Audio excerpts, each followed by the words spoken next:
Gripihooajal tohib vabalt teha teisi vaktsineerimisi ja vastupidi, lapsi peab lausa laste vaktsineerimist immuniseerimiskava alusel peab jätkama.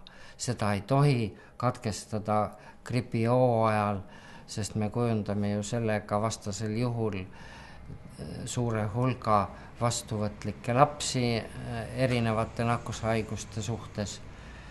Ja samal ajal tuleb arvestada seda, et kui ema läheb perearsti juurde, et oma last vaktsineerida gripi vastu, samal päeval võib ta lasta oma last vaktsineerida ka difteeria või mõne muu ette nähtud nakkushaiguse vastu.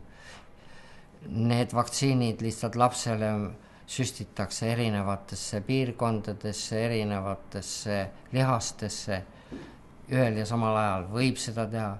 Ja kui ema ei ole seda teinud ja tal tuleb meelde näiteks 2-3 päeva hiljem pärast gripi vastu vaktsineerimist, et ma ju unustasin lasta vaktsineerida näiteks poliomeliidi vastu, siis ei ole midagi katki, ta läheb 3 päeva hiljem perearsti juurde ja selline vahemik on täiesti lubatav,